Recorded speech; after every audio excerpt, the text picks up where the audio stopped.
अस्सलाम वालेकुम। आज हम बात करेंगे ज़हन के अंदर उभरने वाले ख़यालात के हवाले से। आज का हमारा जो मौजू है वो इसी हवाले से है कि ज़हन के अंदर हमारे जो ख़यालात उभरते हैं वो कहा ये जाता है कि गैर ज़रूरी ख़यालात, उनको आने से कैसे रोका जाए।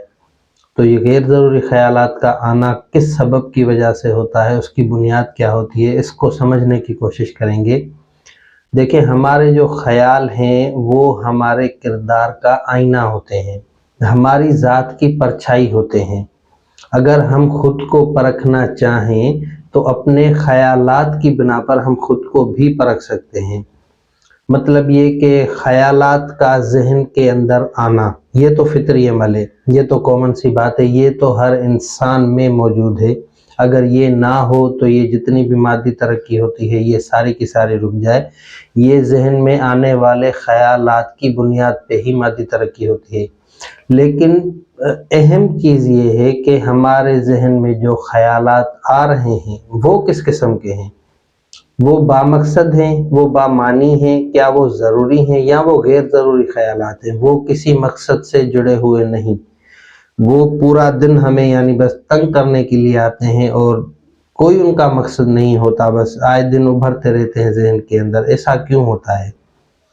इनको अगर हमें समझना है तो हमें ये देखना होगा कि हम करते क्या हैं, अपना टाइम कहाँ गुजारते हैं, किस तरीके से गुजारते हैं, वो कौन से अवामिल हैं जिनको हम अपना टाइम देते हैं, अपने मिनट्स, अपने घंटे, अपने दिन, अपने हफ्ते, महीने, साल, यहाँ तक कि अपनी ज़िंदगी कहाँ बसर करते हैं हम जहाँ अपना टाइम बसर करते हैं, आने वाले ख़यालात का उनसे बहुत बड़ा ताल्लुक़ होता है।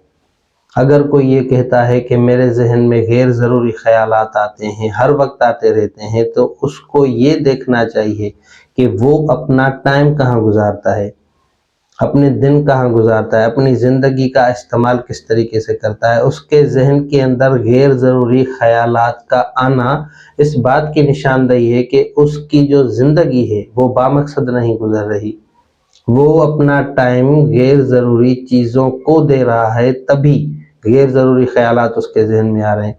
अगर वो अपना टाइम, अपनी ज़िंदगी किसी मकसद के साथ जोड़ दे और किसी मकसद के लिए अपनी ज़िंदगी को वक्फ़ कर दे तो जो ख़यालात उसके ज़हन में आएंगे वो उस मकसद से वाबस्ता होंगे। ख़यालात तो आएंगे लेकिन वो बामानी होंगे, बामकसद होंगे, वो गैर ज़रूरी नहीं होंगे। हर वो ख़याल उसके ज़हन में उभरेगा जो उसको उसके मकसद के करीब ले जाए, जबकि गैर ज़रूरी ख़यालात उन यानी इंसानों के ज़हन में आते हैं जो गैर ज़रूरी, बेमकसद, बामायनी ज़िंदगी बसर करते हैं। ये हमारे किरदार का आईना होते हैं। हमें ये समझना होगा कि अगर हमारे ज़हन के अंदर इस किस्म के ख़यालात उभर रहे हैं तो हमें अपनी ज़िंदगी का रुख उस तरफ मोड़ना होगा जहां हमारे लिए कोई मकसद हो। इस तरीके से जब हम ज़िंदगी गुजारने लगेंगे तो फिर हमारे ज़हन के अंदर ख़यालात भी वैसे ही जन्म लेंगे जो बामकसद होंगे, जो आपको किसी नतीजे तक पहुंचाने का सबब बनेंगे। इस तरीके से अपने आप की परख हर इंसान कर सकता है। अगर आप ये चाहते हैं कि आपके ज़हन में उभरने वाले ख़यालात गैर ज़रूरी ना हो, कोई बामकसद हों, तो फिर उसके लिए यही बात ज़रूरी है कि आप अपनी ज़िंदगी को, अपने टाइम को किसी मकसद के साथ जोड़ लें। तो फिर गैर ज़रूरी ख़यालात आपके ज़हन में उभरना बंद हो जाएंगे। ये एक बहुत बड़ा मसले का हल है और हमारी ज़िंदगी में जो वाक़यात होते रहते हैं, आए दिन मुआशरे के अंदर हम किसी चीज़ को फेस करते हैं, हम किसी चीज़ को देखते हैं, उसको देखकर भी हमारे ज़हन में ख़यालात उभरते हैं। किसी भी किस्म की वो बात हो सकती है, लड़ाई झगड़े हो सकते हैं, खुशी का माहौल हो सकता है, दुख का माहौल हो सकता है। उन सब का देखना और उनके बाद जो हमारे ज़हन में ख़यालात उभरते हैं उनका भी हमारे साथ बहुत बड़ा ताल्लुक़ होता है। देखिए, हम असल में ख़ुद को चेक नहीं करते। ख़ुद को चेक करें कि हम किस लेवल पर खड़े हैं, ज़िंदगी की किस सतह पर खड़े हैं। हम क्या फ़िरका बंदी के पानी में गोता लगाए हुए हैं? क्या हम इंसानियत के समंदर में डूबे हुए हैं? क्या हम कौम परस्ती के जज्बात में यानी शोला मिजाज बन चुके हैं? हम किस तरफ ज़्यादा तवज्जो देते हैं? हमारी दिलचस्पी का मरकज़ क्या है? اگرچہ ہم فرقہ بندی کے سمندر میں ڈوبے ہوئے ہوں گے تو کسی بھی فرقہ پرست انسان سے ہم لڑائی اور جھگڑا کرتے ہوئے دیر نہیں کریں گے، لیکن وہیں اگر کوئی انسانیت کی سمندر میں غوطے لگائے ہوئے انسان ہوگا تو وہ ان دونوں کو دیکھ کر ان دونوں کو یہی نصیحت کرے گا کہ بھائی آپ کے عقائد اپنی جگہ، آپ کا ہم خیال نہ ہونا اپنی جگہ، لیکن احترام انسانیت کو برقرار رکھتے ہوئے آپ بات چیت کر سکتے ہیں، اور جذباتی ہونے کی اس میں کوئی بات نہیں۔ جس طریقے کے ہم بنے ہوئے ہوتے ہیں، جن چیزوں کے ساتھ ہماری دلچسپی وابستہ ہوتی ہے، اسی قسم کے خیال اخذ ہوتے ہیں ہمارے ذہن کے اندر، چاہے وہ تنہائی میں ہو یا پھر کسی واقعے کو دیکھ کر جو خیال ہمارے ذہن میں ابھرتا ہے وہ بھی اس بات پہ منحصر ہوتا ہے کہ ہم ہیں کیا، ہم کس سطح پر کھڑے ہیں، ہماری دلچسپی کے مرکز کون سے ہیں، ہماری گفتگو کے مرکز کون سے ہیں، ہم کس چیز کے اندر ڈوبے ہوئے ہیں۔ اسی حساب سے واقعات بھی جو ہوں گے معاشرے کے اندر، تو ان لحاظ سے ہمارے ذہن کے اندر وہی خیالات ابھریں گے جس ٹائپ کے ہم خود ہوں گے۔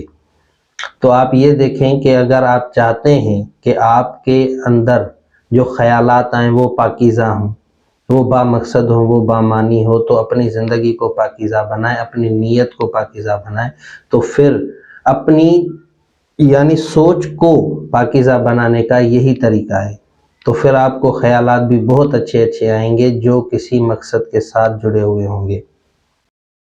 اگر ایسا نہیں تو پھر خیالات بھی آپ کو کسی یعنی منزل تک پہنچانے کا سبب نہیں بنیں گے۔ آپ کی زندگی میں جتنے بھی آپ کے ذہن میں خیالات ابھریں گے وہ بے ترتیب ہوں گے، بے مقصد ہوں گے۔ دیکھیں سفر اور آوارگی میں فرق کیا ہوتا ہے۔ سفر یہ ہوتا ہے کہ آپ گھر سے منزل طے کر کے نکلتے ہیں کہ ہمیں فلاں مقام پر فلاں منزل پر پہنچنا ہے، اس کے لیے جو کیا جاتا ہے وہ سفر ہے۔ اور جو آوارگی ہوتی ہے اس کے لیے منزل کا تعین نہیں ہوتا کہ ہمیں کس طرف چلنا ہے، گھر سے نکلنے کے بعد کسی بھی طرف ہم رخ اپنا کر لیتے ہیں اور پورا دن بھٹکنے کے بعد، آوارگی کرنے کے بعد بغیر کسی مقصد کے گھر واپس لوٹ آتے ہیں۔ وہ ہوتے ہی آوارگی جو ہوتی ہے وہ بے مقصد ہوتی ہے، سفر جو ہوتا ہے وہ کسی مقصد کے ساتھ جڑا ہوا ہوتا ہے، کسی منزل پر پہنچنے کا سبب بنتا ہے۔ تو اسی طریقے سے اگر آپ اپنے خیالات کو دیکھیں گے تو وہ بھی اسی طریقے سے ہوں گے کہ اگر آپ کی زندگی آوارگی کی سطح کی ہوگی تو آپ کے خیالات بھی آوارگی کی سطح والے ہوں گے۔ اگر آپ کی زندگی کی کوئی متعین منزل ہوگی جو آپ نے طے کی ہے تو پھر آپ کے خیالات بھی اس منزل کے ساتھ جڑے ہوئے ہوں گے۔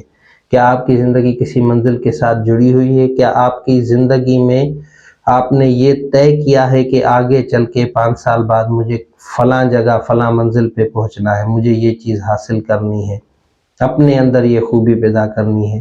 تو پھر آپ کی یعنی مقصد یہ کہ اپنی سوچ کا نگہبان بننا انسان کے لیے بہت ضروری ہے۔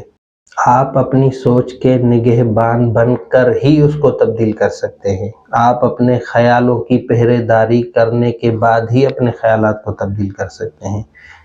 تو اگر آپ چاہتے ہیں کہ غیر ضروری خیالات آپ کے ذہن میں نہ آئے تو آج سے آپ اپنی زندگی کو کسی مقصد کے ساتھ جوڑیں، تو انشاءاللہ غیر ضروری خیالات آپ کے ذہن میں ابھرنا بند ہو جائیں گے۔